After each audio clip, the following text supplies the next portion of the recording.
7 little babies dead, 6 of them murdered, all their bodies recovered from a garage years after their deaths. How do 7 babies go missing and no one knows? How does a woman have 7 secret pregnancies? How does a woman give birth 7 times without anyone else knowing? And why would someone keep it all secret? These are the questions surrounding the mysterious births and deaths of 7 little babies. These are questions that need to be answered, and now it's up to our system of justice to figure it all out. Over the course of 10 years, police say Megan Huntsman gave birth to, then killed, at least 6 babies. The remains were found inside this home in Pleasant Grove, Utah, a small city just north of Provo. Saturday morning, Megan's ex-husband was seen cleaning the garage. And he was upbeat and everything was good. That same morning, police got a call.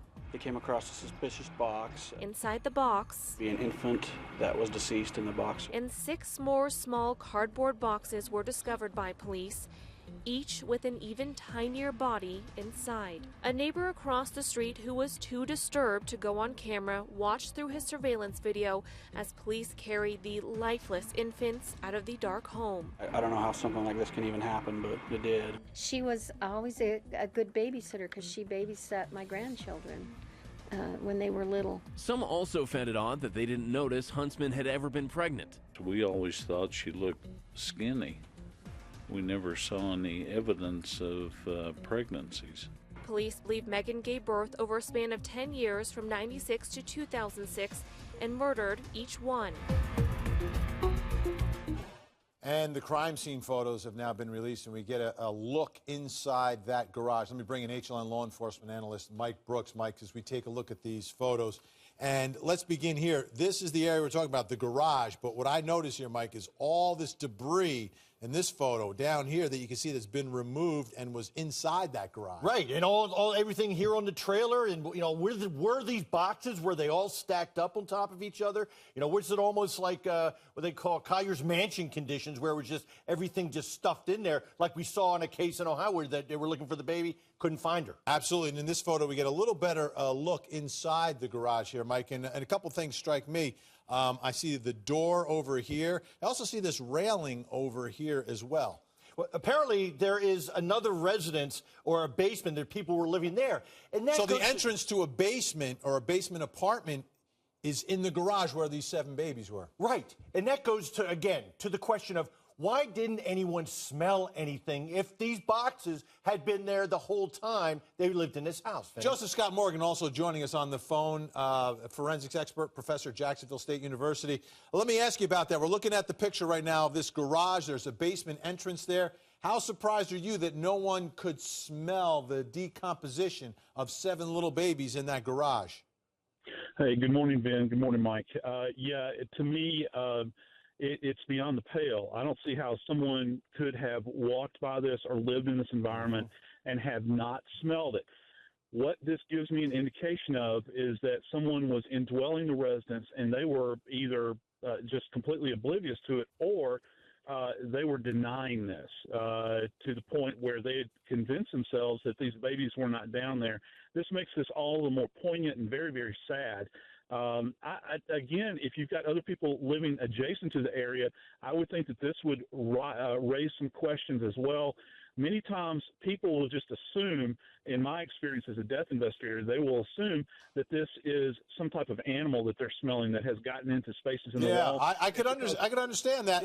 Let's take a look at more of these pictures. And here you see the investigators inside the garage. And Mike, again, inside the garage, this isn't a garage where things weren't happening. I mean, you've got fishing poles and fishing nets up here that have to be retrieved. Again, we see the railing and the entrance to the basement. Things like a Christmas tree. At least once a year you're going in the garage to get the Christmas tree.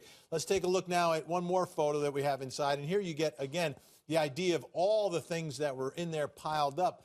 But once again, Mike, in and out, who knew, who didn't know. Let's talk about, though, Joseph Scott Morgan, about identifying these babies.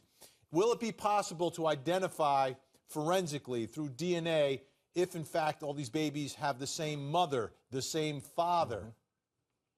Well, let's keep in mind, then, that these are newborns. So the only shot that we're going to have at this, or that the authorities are going to have at this, of getting these little angels identified is going to be vis-a-vis DNA. Now, the further out that we move in time, the more desiccated these remains will be. The ones that occurred early on, we might have a very difficult time trying to extract a viable DNA in order to go back in and do a parental match and trying to place the DNA along the maternal line and the paternal line relative to the father. I think that this is another big question that we have to ask.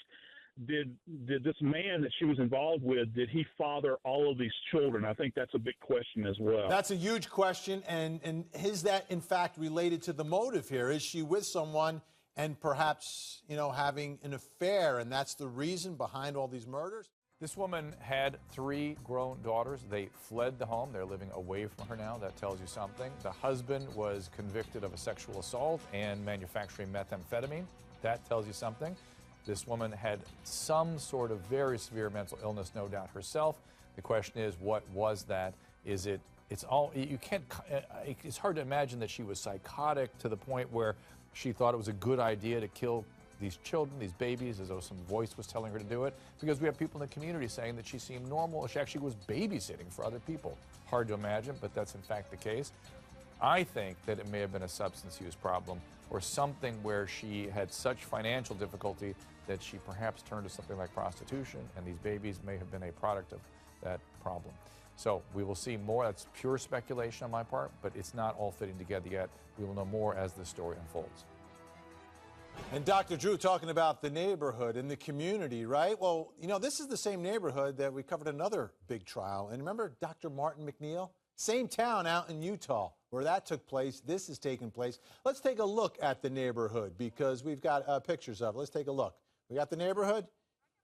Oh, here it is. Okay, it's over here. Let's take a look at the neighborhood. You see, basically a little house here, right? You got other houses right next door. Let's kind of spin around, give folks a flavor for what we're talking about. The beautiful mountains in the background, tree-lined street, and it's a regular American neighborhood. Nothing like out of the ordinary here, except the fact that across the street from this house, there were 7 dead babies found inside that garage. Got my dream team with us. Who we got? Let's line them up here. We've got my friend Philip Snyder, former prosecutor down in Miami. Mo Ivory, you know her as a great lawyer and radio personality. And, of course, Mike Brooks with us. And joining us by phone, multimedia reporter for KSL in Salt Lake City, Pat Reevy. Pat, thanks so much. Let me ask you the first question that everyone's asking. No one knew about these pregnancies? Apparently not. This is one of the big questions that's out here is how was she able to conceal 7 pregnancies, 7 births, and then dispose of 7 babies without anybody knowing? Now, we've talked to a neighbor out here who said, well, I kind of noticed that she was gaining weight and I thought she was pregnant, but then it turned into the public common courtesy. You just don't ask a woman, are you pregnant? And that seems to be what the case was here. Because everybody was afraid to go up to her and ask, are you pregnant?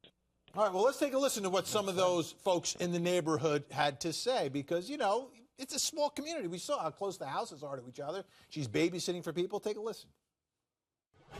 Police say the babies found were born between 1996 and 2006. At least 7 pregnancies, neighbors say, were kept hidden. I would have never guessed. She was one that would gain weight and lose weight, and, just one of those that would kind of go up and down a little bit. We always thought she looked skinny. She was always a good babysitter because she babysat my grandchildren. Maybe she was just depressed.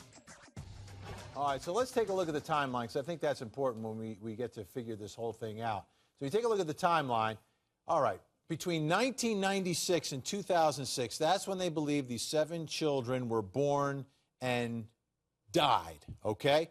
You go back to around 94, 96, she has 2 other daughters that are born that still are alive today. 2001, a daughter that is born. What's the situation with the husband? Well, he's not out of the house until 2006 when he goes to prison. Meanwhile, the mom who we're talking about here is living in her in-laws' house. She gets kicked out of that house in 2011, so she hasn't been in there since 2011. Finally, someone cleaned out the garage and found the babies. But Vinny, in 2006, apparently when he was arrested for the methamphetamine, they came out to the house to do a search warrant. So did they also search the garage, or was it a case maybe they came out with drug dogs, maybe went through there, didn't get any hit on that, they weren't cadaver dogs, so they did not alert on maybe what was in that garage?